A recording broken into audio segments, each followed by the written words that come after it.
नमस्कार विद्यार्थी मित्रांनो, तुमचं स्वागत आहे जय हिंद पाठशाला या यूट्यूब चॅनलमध्ये. सध्याला आपण प्रश्न उत्तर पाहत आहोत कारण परीक्षा जवळ आलेली आहे. आज आपण सार्वजनिक वित्त या विषयावरील 15 प्रश्न पाहणार आहोत. चला तर मग सुरुवात करूया आजच्या व्हिडिओला. तत्पूर्वी जर तुम्ही आमच्या चॅनलवर नवीन असाल, चॅनलला सबस्क्राईब करा आणि जास्तीत जास्त गरजू मित्रांपर्यंत शेअर करा. प्रश्न क्रमांक पहिला, देशाच्या आर्थिक बाबीवर नियंत्रण ठेवण्याचे काम कायदेमंडळाच्या कोणत्या समितीला करावे लागते? आता आर्थिक बाबीवर नियंत्रण ठेवण्याचं कार्य कोण कोण करतं?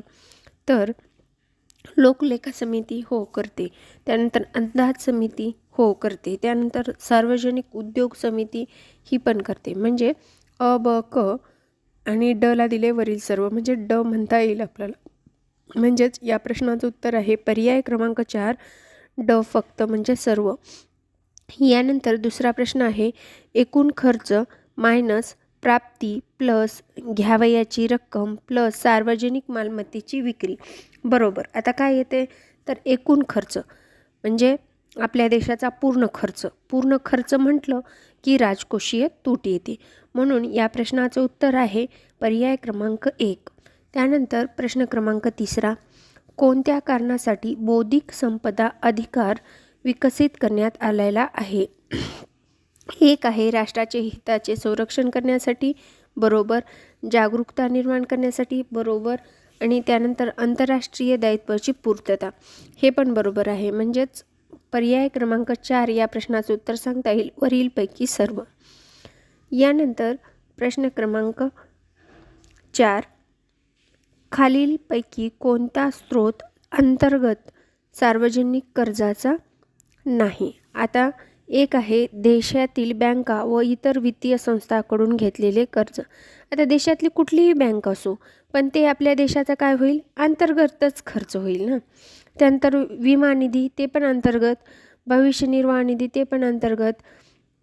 चौथा पर्याय आहे आंतरराष्ट्रीय नाणेनिधीकडून घेतलेले कर्ज. आता आंतरराष्ट्रीय नाणेनिधीकडून घेतलेले कर्ज म्हणजे हा मात्र सार्वजनिक स्रोत, हा देशांतर्गत नाही. कारण आंतरनाणेनिधी ही एक संस्था आहे जी कुठलाही देश अडचणीत सापडला, त्यांच्या जे काही संस्थापक आहेत ते संस्थापक देश, तर त्यांना मदत करतं. म्हणून या प्रश्नाचं उत्तर आहे पर्याय क्रमांक 4. यानंतर प्रश्न क्रमांक 5, खालीलपैकी कोणती लेखापरीक्षणाची उद्दिष्टे आहेत? एक आहे तज्ज्ञ अधिकाऱ्याने खर्चासाठी निधीची तरतूद केली आहे ते पाहणे बरोबर.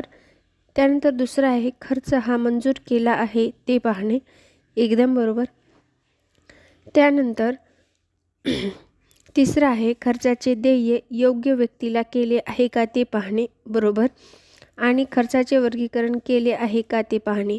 आता हे सर्व कार्य कोणाचं आहे तर लोकलेखापरीक्षकाचं आहे आणि त्याचं उद्दिष्ट पण तेच आहे. म्हणून या प्रश्नाचं उत्तर आहे पर्याय क्रमांक 4 वरीलपैकी सर्व. यानंतर प्रश्न क्रमांक 6, भारतीय संघराज्य पद्धतीत आर्थिक कार्याची जबाबदारी कोण पार पाडते? आता आर्थिक कार्याची जबाबदारी कोण पार पाडते तर केंद्र सरकार आणि राज्य सरकार बरोबर. म्हणजेच या प्रश्नाचं उत्तर आहे पर्याय क्रमांक 3 केंद्र सरकार आणि राज्य सरकार. यानंतर प्रश्न क्रमांक 7, खालीलपैकी योग्य तो पर्याय निवडून रिक्त जागा भरा. शून्यधारित अर्थसंकल्प. बी आहे खर्चाचा इतिहास दुर्लक्षित करून अर्थसंकल्प तयार करणे बरोबर. शून्यापासून नवीन अर्थसंकल्प तयार करणे हे पण बरोबर आहे. म्हणजे बी आणि सी एकदम बरोबर. म्हणजेच या प्रश्नाचं उत्तर आहे पर्याय क्रमांक 2. यानंतर प्रश्न क्रमांक 8, सार्वजनिक खर्चासंबंधी खालील बाबी विचारात घ्या आणि खाली विचारलंय वरीलपैकी कोणत्या बाबी आर्थिक प्रक्रियेच्या मदत करतात? आता आर्थिक विकासाच्या प्रक्रियेत कुठल्या कुठल्या बाबी मदत करतात हे या प्रश्नात त्यांना विचारायचं आहे. अ आहे असा खर्च आर्थिक पायाभूत सुविधा निर्माण करण्यास मदत करतो. मग हे आर्थिक विकासाचं लक्षणच आहे ना. आपल्या देशाची प्रगती होणं म्हणजे हे आर्थिक विकासच आहे ना. त्यामुळं अ बरोबर. ब आहे प्रादेशिक समतोल विकास साध्य करण्यास सहाय्य. एखादा जर बिछडलेला भाग असेल तर त्याच्यामध्ये EPS ही व्यवस्था सुरू करून काय केलं आहे, प्रादेशिक समतोल साधण्याचा प्रयत्न केला आहे. म्हणजे हे सुद्धा आर्थिक विकासाचं एक प्रक्रियेत मदत करणार आहे. नंतर C आहे, ग्रामीण भागात विद्युतीकरणाच्या सोयी उभारण्यात मदत. हे पण बरोबर आहे. म्हणजे ABC तर आहे.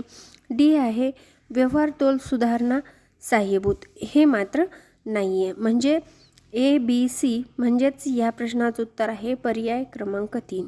यानंतर प्रश्न क्रमांक 10, राजवित्तीय जबाबदारी अंदाजपत्रक व्यवस्थापन कायदा म्हणजे त्यांना FRBM कायदा म्हणायचा आहे. पुढील गृहीतकावर आधारित आहे. तर अधिक राजवित्तीय तुटीमुळे दीर्घकाळात अधिक अभिवृद्धी होईल नाही. हे चुकीचं आहे. कारण FRBM कायद्याने आपल्याला महसुली तूट शून्यावर आणण्याची सांगितली होती आणि राजकोषीय तूटसुद्धा कमी करण्यास सांगितलेली होती. त्यामुळं हे चुकीचं आहे. दुसरं आहे, कमी राजवित्तीय तुटीमुळे दीर्घकाळात अधिक वृद्धी होईल. हे मात्र बरोबर आहे. म्हणजेच या प्रश्नाचं उत्तर आपल्याला सांगता येईल पर्याय क्रमांक 2. यानंतर प्रश्न क्रमांक 10, सार्वजनिक कर्ज हे ऋण व्यवस्थापनाचा भाग असून हे खालील बाबीशी संबंधित आहे. आता सार्वजनिक कर्ज म्हटलं की ते काय आहे, तर वित्तीय धोरणाशी संबंधित आहे.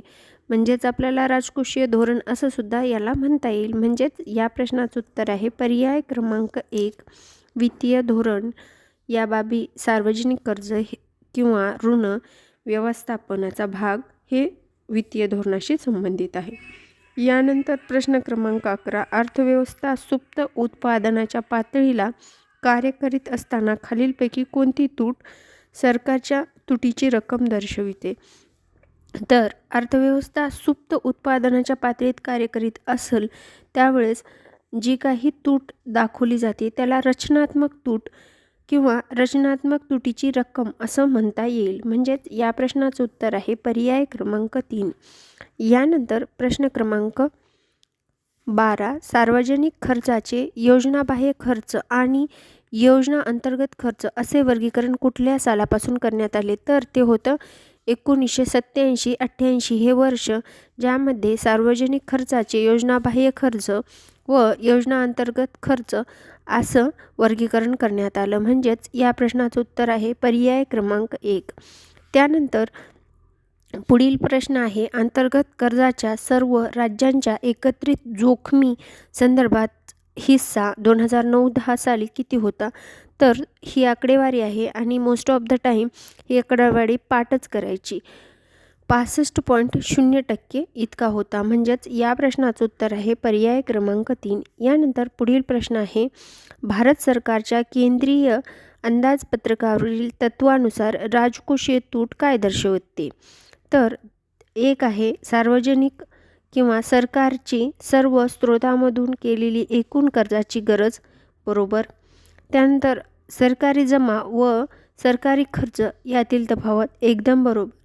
आणि कर्जाची एकूण व्याप्ती. हे पण बरोबर. म्हणजेच या प्रश्नाचं उत्तर आहे पर्याय क्रमांक 4 वरीलपैकी सर्व. यानंतर या व्हिडिओचा शेवटचा प्रश्न जो की FRBM कायद्यासंबंधित आहे आणि हा प्रश्न आयोगाचा सर्वात जास्त लाडका प्रश्न आहे. यावर एक प्रश्न तरी येतच असतो. वित्तीय जबाबदाऱ्या आणि अर्थसंकल्पीय व्यवस्थापन विधेयक FRBM संबंधात खालील बाबी विचारात घ्या. आहे, महसुली तूट 0.5% अथवा त्यापेक्षा अधिक प्रमाणात कमी करणे. एकदम बरोबर. त्यानंतर वित्तीय तूट म्हणजे राजकोषीय तूट 0.5% अथवा त्यापेक्षा जास्त प्रमाणात कमी करणे. एकदम बरोबर. आणि आहे, मध्यवर्ती सरकारने रिझर्व्ह कर्ज बँकेकडून घेणे चालूच ठेवणे. हे मात्र नाही. कारण FRBM कायद्याचं एकच उद्दिष्ट होतं की राजकोषीय तूट कमी करणं, महसुली तूट कमी करणं आणि आर्थिक व्यवहार व्यवस्थित हँडल करणं. त्यानंतर आहे, हिशोबाचा दर्जा व धोरण जाहीर करणे केंद्र सरकारला बंधनकारक आहे. हे पण बरोबर आहे. ब, ड. म्हणजेच या प्रश्नाचं उत्तर आहे पर्याय क्रमांक 3.